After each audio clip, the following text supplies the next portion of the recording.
Assalamualaikum warahmatullahi wabarakatuh. Apa kabar semua teman-teman yang ada di Indonesia? Semoga kalian selalu dalam keadaan sehat walafiat dan selalu tetap sehat, semangat, dan bahagia selalu. Amin ya rabbal alamin. Nah, kali ini saya, Helwia Makarim, akan berbagi ilmu terkait dengan evaluasi program. Nah, yang pertama adalah kita bicara tentang pengertian evaluasi program. Teman-teman, kalau kita bicara tentang evaluasi program, gitu ya, evaluasi program ini sangat luas, tidak hanya terpaku dengan dunia pendidikan saja, tetapi seluruh aspek, seluruh program yang ada di lingkungan kita bekerja atau di lingkungan kita satuan pendidikan baik dari tingkat PAUD sampai perguruan tinggi, dan juga di pendidikan kursus PKBM juga ada yang dinamakan dengan evaluasi program. Nah, selain itu juga institusi lain yang memang juga memiliki program. Nah, kalau kita bicara evaluasi program, berarti kita harus melakukan itu minimal program tersebut sudah berjalan kurang lebih 1 atau sampai 2 tahun program yang dilaksanakan di institusi atau di lembaga pendidikan. Nah, konsep evaluasi program itu adalah kegiatan atau aktivitas yang dirancang untuk melaksanakan suatu kebijakan. Nah, dilaksanakan dalam waktu yang tidak terbatas. Artinya, bisa saja program tersebut dilaksanakan dalam 3 bulan, 6 bulan, atau 1 tahun, atau bisa juga 2 tahun atau 3 tahun. Tetapi pada dasarnya adalah program tersebut memang harus dievaluasi. Nah, salah satunya adalah dengan konsep melibatkan berbagai unit yang saling berkaitan dari 2 komponen, yaitu rencana dan pelaksana. Nah, ketika kita melakukan evaluasi program, maka kita akan melihat bagaimana perencanaannya dan juga bagaimana pelaksanaannya. Apakah antara rencana dan pelaksanaan itu berjalan secara sinkron atau secara sinergi, atau justru pada saat rencana dan pelaksanaan berbeda persiapannya, perlengkapannya, dan pada pelaksanaannya. Nah, yang berikutnya adalah segala sesuatu dicoba dilakukan seseorang dan harapan akan mendatangkan hasil dan pengaruh. Nah, ketika kita bicara evaluasi, maka ada sesuatu yang diharapkan. Artinya memang program ini bisa berjalan dengan baik, dapat terlaksana dengan baik, sehingga memberikan pengaruh baik kepada institusi atau satuan pendidikan atau kepada personalitinya. Dan juga ketika memang program ini memberikan good impact gitu ya, atau positive impact, maka otomatis akan mendatangkan hasil baik dari sebagai reward atau mungkin hasil lain yang dari program tersebut yang dilaksanakan. Nah, teman-teman semua yang tetap semangat dalam pembelajaran dan program pendidikan satuan program apapun, bahwa ketika kita bicara cakupan program, maka program tersebut sudah pasti sudah terrealisasi atau terimplementasi dari suatu kebijakan. Ketika kita melakukan evaluasi program, maka secara otomatis kita akan mengaitkan program tersebut kepada regulasi yang berlaku, baik regulasi terkait dengan lembaga yang kita kelola atau kita selenggarakan, atau kepada regulasi kepada program-program tersebut yang memang menjadi penguat terlaksananya atau berjalannya program yang dilakukan, gitu ya. Jadi memang ada satu penguat, gitu ya, terkait dengan apa yang kita laksanakan dari program tersebut. Nah, kalau misalnya bicara regulasi atau dasar hukum, misalkan terkait dengan program pelayanan PAUD misalkan, maka otomatis kita akan melihat regulasi atau dasar hukum terkait dengan program tersebut. Atau misalkan program pengembangan pendidikan gitu ya, berbasis kurikulum Merdeka Belajar misalkan, maka otomatis kita akan melihat regulasi atau dasar hukum yang terkait dengan program Merdeka Belajar gitu ya. Nah, berikutnya adalah ketika kita bicara terkait dengan implementasi, ya terkait dengan suatu kebijakan, maka otomatis juga kita akan bicara waktu. Nah, di mana waktu tersebut bahwa kita lihat waktu itu sudah lama belum, program tersebut sudah dilaksanakan belum, atau bagaimana kegiatan tersebut, apakah kegiatan tersebut memang berkesinambungan gitu ya, ataukah tidak, dan bagaimana kegiatan tersebut, apakah memang melibatkan organisasi sekelompok orang gitu ya, ataukah tidak. Nah, karena memang kita harus melihat dari hal-hal tersebut gitu ya. Ya misalkan kayak tadi satuan pendidikan gitu ya, terkait dengan program yang dilaksanakan di satuan pendidikan, maka kita akan melihat apakah program tersebut memang berkesinambungan dari yang dilaksanakan dari semester 1, semester 2 misalkan gitu ya, atau bersinergi gitu. Dan juga terlihat berapa orang yang akan terlibat dari program tersebut. Bisa saja misalkan terkait dengan program yang dilaksanakan di sekolah, maka otomatis akan melibatkan pimpinan gitu ya, terus tenaga pendidik, dan juga mungkin melibatkan stakeholder atau mitra yang terkait, misalnya seperti itu. Nah, teman-teman semuanya, di sini kita selanjutnya akan bicara unsur program. Ini adalah hal yang menarik ketika akan membicarakan tentang evaluasi program, karena memang evaluasi program itu luas sekali pembahasannya dan juga sangat luas sekali, tidak hanya skop di satuan pendidikan saja, tetapi ya tadi bisa berbagai macam program gitu ya, yang memang dilakukan di institusi atau di perkantoran atau di program-program lain yang memang non-pendidikan. Nah, rancangan kegiatan disusun dengan pemikiran yang cerdas dan cermat. Tentunya kita juga harus mempunyai kematangan ya dalam merancang suatu kegiatan atau merancang suatu program, karena memang kita harus tahu dari berbagai unsur gitu ya. Jika memang kita tidak mumpuni program tersebut, maka lebih baik tidak melakukan atau tidak melaksanakan program tersebut, atau memberikan pelimpahan kepada orang yang lebih paham atas program tersebut.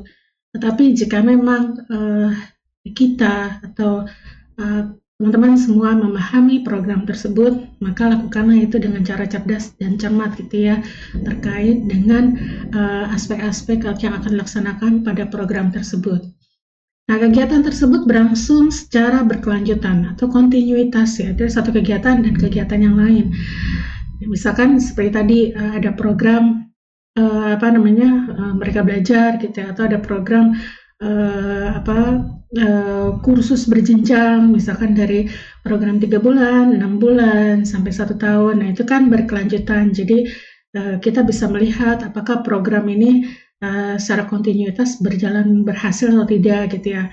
Bagaimana melihatnya? Dilihat dari aspek awal di 3 bulan gitu ya. Ketika 3 bulan itu bagaimana program tersebut berjalan dengan baik atau tidak. Nah, selanjutnya akan berjenjang kembali ke program 6 bulan, karena otomatis pada saat naik pada satu level di program 6 bulan, maka secara otomatis program 3 bulannya telah berjalan dengan baik. Begitu juga selanjutnya, artinya kontinuitas. Nah, kegiatan tersebut berlangsung dalam sebuah organisasi, baik dari formal, misalkan institusi pendidikan, dari mulai lembaga PAUD sampai SMA, SMK, terus juga perguruan tinggi, atau non formal atau kegiatan individual, misalkan dari lembaga kursus atau PKBM gitu ya, atau PKBM, kursus, satuan kegiatan, atau program individual, atau misalkan program-program keagamaan, misalkan terkait dengan program pengajian atau kegiatan rutinitas yang dilakukan di komunitas-komunitas kerohaniawan gitu, misalkan gitu. Terus juga yang bersifat individual, itu juga bisa secara personality. Mungkin kita memiliki program yang mau kita lakukan dalam tahun ini, misalkan apa yang akan kalian lakukan, apa yang akan kalian laksanakan programnya. Nah, otomatis juga itu harus kita lihat progresnya gitu ya. Nah, itu yang dinamakan dengan evaluasi. Nah, implementasi atau pelaksanaannya melibatkan banyak orang. Jadi ada yang memang program-program tersebut dilaksanakannya memang sangat melibatkan banyak orang terkait dengan pengembangan pembelajaran, misalkan pengembangan lembaga gitu ya, terus pengembangan suatu institusi gitu. Nah itu otomatis melibatkan banyak orang karena ada bagian-bagian yang mungkin tidak uh, uh, bukan ahlinya atau bukan bagian dari expert kita gitu ya, maka otomatis kita akan melibatkan orang-orang yang memang di bidangnya. Nah, jadi bagian dari teamwork tersebut. Nah, itu yang dimaksud dengan unsur-unsur dari program. Nah, teman-teman, kalau kita bicara evaluasi, maka kita akan bicara konsep. Sebagaimana serangkaian kegiatan itu juga pada mengukur keberhasilan program pendidikan. Nah, karena memang pada saat ini pembahasannya adalah di konsen di pendidikan, jadi maka kita otomatis kita ingin tahu dong, bagaimana sih bahwa mengukurnya kalau misalkan kita ingin melihat keberhasilan program tersebut, gitu ya, di bidang pendidikan. Di mana tingkatannya? Bisa jadi juga mungkin program yang lain, misalkan program penanganan stunting gitu ya, atau mungkin program pendidikan anak berkebutuhan khusus misalkan, atau program pendidikan keterampilan dan lain sebagainya. Jadi artinya tidak apapun programnya gitu, tapi kita tetap mengukur bahwa keberhasilannya itu yang dikatakan dengan konsep evaluasi. Kita ingin tahu nih program ini berhasil atau tidak. Lalu membandingkan gitu ya, artinya telah dicapai dari suatu program, apa yang harus dicapai, berdasarkan apa nih? Nah, tingkat pencapaiannya apa nih mau kita lihatnya? Kita tuh punya standar gitu, atau kita punya kriteria. Silakan teman-teman semua ketika memang akan melaksanakan evaluasi program di lembaganya atau di satuan pendidikan, maka otomatis pasti setiap lembaga akan mempunyai standar atau kriteria khusus untuk mencapai suatu keberhasilannya. Nah, dilihatlah standar tersebut atau kriteria tersebut adalah sebagai acuan, gitu ya.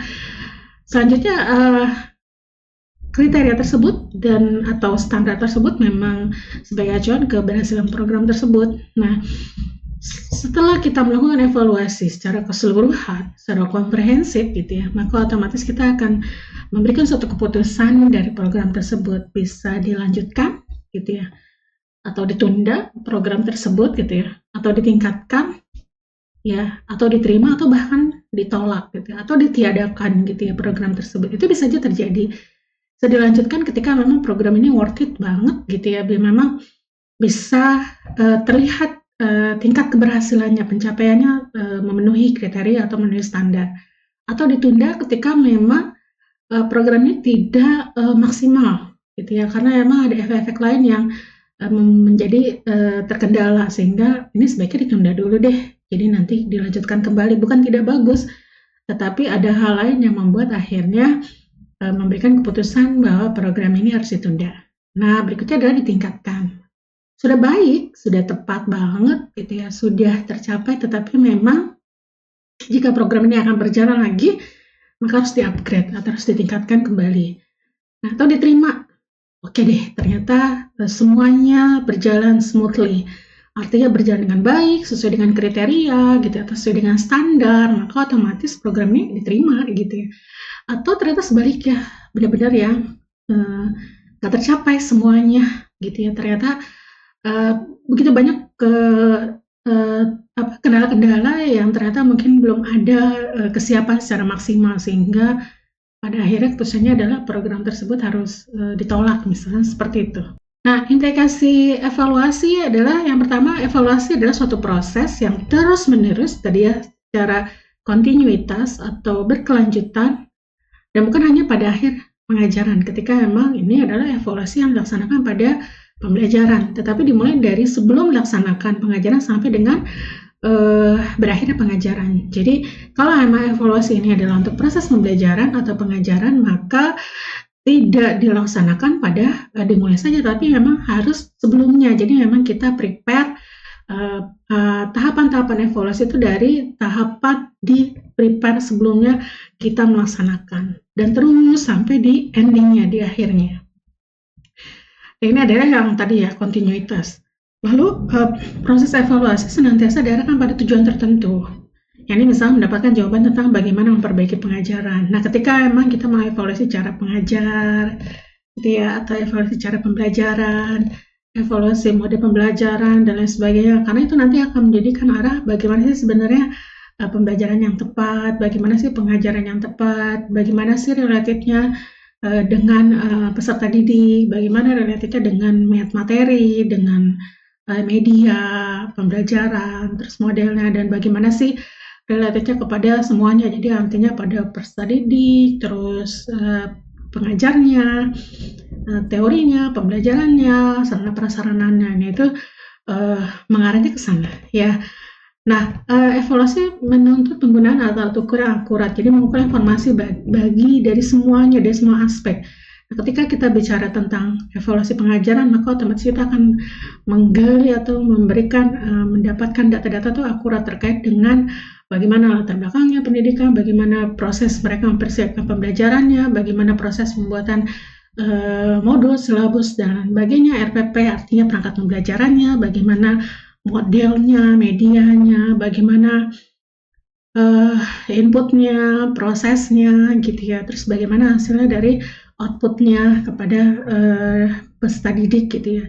Terkadang inputnya sudah bagus, misalkan ternyata pada saat prosesnya rendah atau kurang tepat atau kurang bagus, itu bisa terjadi. Atau sebaliknya, inputnya biasa saja, gitu ya. Tapi ternyata pada saat prosesnya sangat maksimal, gitu ya. Artinya memang bagus banget, gitu. Nah, itu bisa terjadi juga. Jadi pada saat proses pelaksanaan pembelajaran, ternyata gurunya totalitas sekali, gitu ya, disupport dengan media dan lain sebagainya, dan peserta didiknya juga memberikan respon yang baik, gitu, dan akhirnya outputnya juga mendapatkan hasil yang maksimal. Nah, konsep evaluasi program, proses untuk mengetahui apakah tujuan pendidikan sudah terrealisasi atau belum.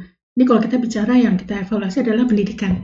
Tapi kalau misalkan kita mengevaluasi suatu program yang non pendidikan juga sama. Kita mau lihat dia sudah terrealisasi atau belum. Bagaimana sih konsep pembelajaran yang Anda lakukan di satuan pendidikan atau usia dini misalkan. Bagaimana konsep tujuan satuan pendidikan yang ada di sekolah menengah kejuruan misalkan, dan lain sebagainya. Terus juga selanjutnya, upaya menyediakan informasi yang disampaikan kepada pengambil keputusan. Jadi ketika memang kita sudah melakukan proses, maka otomatis kita akan memberikan informasi yang benar-benar update gitu ya. Jadi karena ini menjadi bagian pada saat kita akan merumuskan dan melakukan analisa bahwa pada ending point-nya adalah program ini akan dilaksanakan lagi atau akan dilanjutkan atau ditingkatkan atau di stop atau ditunda atau dihapuskan bahkan. Nah, metodenya adalah dari mulai mengumpulkan, terus menganalisa, tentunya dengan informasi-informasi, pertanyaan-pertanyaan atau data-data lain yang mengenai program tersebut sebagai supporting evaluator untuk memberikan hasil analisa decision maker-nya bahwa program tersebut ending point-nya seperti apa. Nah, aktivitas untuk mengetahui tingkatan keberhasilan dan pencapaian tujuan program, gitu ya, kegiatan lakukan berdasarkan perencanaan. Tahapannya tadi, kita memang benar-benar harus well prepare, gitu ya, bahwa apa yang akan direncanakan. Supaya kita bisa tahu bahwa ending point-nya adalah ketika program ini memang berjalan dengan baik, artinya konsepnya, perencanaannya memang relate, gitu ya, jadi sinkron, gitu. Nah, rangkaian kegiatan yang dilakukan secara cermat adalah untuk mengetahui tingkatan keterlaksanaan atau keberhasilan program tersebut dari masing-masing komponen. Jadi komponen-komponennya misalnya dari mulai bagaimana regulasinya, gitu ya, bagaimana inputnya, bagaimana prosesnya, bagaimana outputnya, nah gimana rangkaian-rangkaian tersebut, apakah related, berkesinambungan, gitu ya, sehingga otomatis ending point-nya juga akan menjadi program tersebut bisa ditingkatkan atau dikembangkan, gitu, atau bahkan dipertahankan. Atau sebaliknya, ternyata ketika kita lihat rangkaian-rangkaian tersebut, ternyata komponen tersebut justru pada akhirnya tidak sinkron, gitu, sehingga akhirnya decision maker-nya adalah program tersebut ditunda atau program tersebut bahkan dihilangkan. Kita udah banyak ya mengetahui bahwa banyak beberapa program ya pendidikan khususnya yang dulu pernah ada, terus sekarang tidak ada gitu ya. Dulu pernah berjalan, pernah terlaksana, sekarang tidak terlaksana lagi. Karena itu semua sudah hasil dari evaluasi program yang dilakukan oleh seorang evaluator, sehingga decision maker-nya adalah program tersebut ada yang ditangguhkan dan juga bahkan ada yang dihilangkan. Selanjutnya kalau kita bicara cakupan evaluasi program, di sini ada yang tadi ya, ada evaluasi input, ada evaluasi proses, outcome, dan impact. Nah, sumber-sumber yang diperlukan untuk melaksanakan suatu program itu ada money, material, teknologi, metode, gitu ya, tersedia kuantitas dan kualitasnya. Jadi kita emang harus tahu itu semua, gitu ya, harus terkait juga karena kita mau kemana nih? Kita mau bicara kuantitas atau kita mau bicara kualitas, gitu ya. Jadi kalau misalkan dari suatu program yang memang fokusnya kepada kuantitas, gitu ya, kepada jumlahnya saja, targetnya, maka otomatis ya sudah itu bisa terjadi difokuskan pada kuantitas saja. Tapi belum tentu bahwa kualitasnya akan menjadi hasil yang maksimal. Tidak menutup kemungkinan juga ketika memang kuantitasnya tercapai, kualitasnya juga tercapai. Atau sebaliknya, kuantitasnya tercapai tapi kualitasnya tidak tercapai. Atau ada yang difokuskan kepada kualitasnya saja, jadi tidak kepada kuantitas, jadi jumlahnya nggak apa-apa sedikit tapi berkualitas. Nah itu kembali lagi kepada institusi atau lembaga satuan pendidikan atau lembaga non-pendidikan yang terkait dengan evaluasi program. Nah proses meneliti, menilai, apakah intervensi atau layanan program tersebut sudah dilaksanakan atau belum. Terus seperti apa sih rencananya, seperti apa sih direncanakannya, bagaimana sih pelayanannya, bagaimana sih strateginya, bagaimana sih pelaksanaannya, dan itu semua otomatis pada regulasi yang dilakukan, sinergitas dari mulai inputnya, bagaimana prosesnya. Bagaimana ketika meningkatkan layanan tersebut, apakah service excellent gitu ya, atau gimana gitu ya. Karena memang aspek apapun, institusi apapun, baik dari satuan pendidikan atau institusi lain non kependidikan gitu ya, itu tetap memang kunci keberhasilan suatu pelaksanaan program itu memang ada di layanan program atau pelayanan ya. Karena di bidang pendidikan pun juga itu juga yang memberikan unggulan terkait dengan keberhasilan suatu program gitu. Bagaimana service excellence-nya gitu, bagaimana pelayanan yang diberikan, apakah satisfaction atau tidak. Nah, outcome evaluasi menilai dan menentukan apakah program yang telah menghasilkan perubahan sosial yang diharapkan. Nah, kita bisa lihat outcome-nya gitu ya. Gimana nih perubahannya, gimana nih dampaknya, gimana nih impact-nya gitu ya. Apakah sudah mulai memberikan keberhasilan gitu ya, apakah sudah bisa mencapai suatu target gitu ya. Seperti tadi kayak misalkan ada suatu program yang memang difokuskan kedua-duanya nih kuantitas dan kualitas, tapi ketika kita lihat dievaluasikan hasilnya ternyata kuantitasnya oke, mencapai target, tapi ternyata secara kualitas belum maksimal. Atau sebaliknya gitu ya, ketika memang kita lihat dari outcome-nya gitu ya, ternyata menghasilkan perubahan sosial yang benar-benar yang sangat diharapkan sekali dari program tersebut. Artinya memang kualitasnya maksimal gitu ya. Nah, tujuan dan manfaat. Tujuan dari evaluasi program adalah untuk mengetahui bagaimana sih pencapaian program tersebut dan gimana selanjutnya gitu ya. Jika memang program tersebut dilanjutkan, maka otomatis akan ada pengembangan kembali yang mengikuti dengan pangsa pasar misalkan, atau kebutuhan usaha industri atau kebutuhan peserta didik gitu ya, kalau misalkan dari aspek pendidikan atau pengembangan kurikulum gitu yang sesuai dengan ilmu teknologi dan lain sebagainya. Yang kedua adalah hasil evaluasi program digunakan sebagai dasar untuk melaksanakan kegiatannya yang tadi tidak lanjutnya seperti apa nih, kebutuhannya apa nih gitu ya. Jadi memang kita perlu banget ya untuk melaksanakan evaluasi program apapun itu programnya gitu ya, karena jadi kita benar-benar tahu apakah sudah tercapai gitu ya atau belum gitu, atau memang ternyata jauh banget dari ketercapaian. Misalkan sampai itu mungkin ekspektasinya terlalu tinggi, misalkan dari harapan dari program tersebut gitu ya. Nah, manfaatnya adalah untuk mengambil keputusan nih bahwa programnya akhirnya kita gimana nih. Kalau misalkan ekspektasinya terlalu tinggi, maka otomatis uh, ditangguhkan gitu ya, atau mungkin uh, di diturunkan sedikit ekspektasinya karena memang ketika dia hasil dari evaluasi itu ternyata tidak begitu supporting banget untuk di lingkungan misalkan, atau mungkin tidak ada supporting untuk uh, pelaksanaan program tersebut, misalkan sarana prasarannya kurang mendukung atau apa gitu ya, karena memang boleh saja kita mempunyai program yang ideal seperti harapan atau keinginan orang, keinginan masyarakat saat ini, tetapi pada saat kita evaluasi ternyata beberapa hal tidak menjadi supporting untuk pelaksanaan program tersebut. Nah, berikutnya adalah evaluasi program berupa penghentian, ya.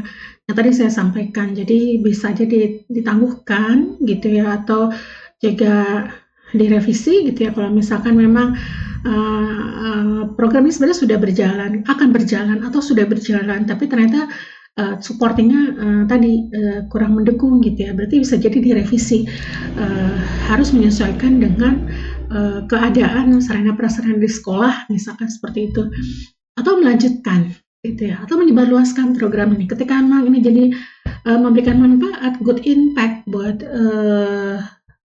masyarakat misalkan, atau membuat good impact buat lingkungan sekitar gitu ya, atau good impact buat peserta didik gitu, atau buat guru atau buat siapapun, ternyata bolehlah program ini akan kita sebarluaskan, karena siapa tahu bisa menjadi kebaikan buat orang-orang di luar sana yang memang belum melaksanakan program tersebut. Demikian informasi yang saya sampaikan terkait dengan evaluasi program, singkat, padat, semoga bisa memberikan manfaat buat semua teman-teman yang ada di seluruh Indonesia, baik dari jenjang pendidikan dari tingkat PAUD sampai SMK, atau juga teman-teman dosen dari institusi manapun, dan juga semua teman-teman yang ada yang menyaksikan program YouTube ini. Semoga itu bisa memberikan manfaat, dan silakan jika memang ada yang ingin ditanyakan atau ada yang ingin memberikan komentar atau memberikan pendapat lain, silakan diberikan saja komentarnya dan pendapatnya. Semoga semuanya akan menjadi supporting buat kita, kebaikan buat kita, buat saya, dan juga buat semua teman-teman di seluruh Indonesia untuk kebaikan umat. Assalamualaikum warahmatullahi wabarakatuh.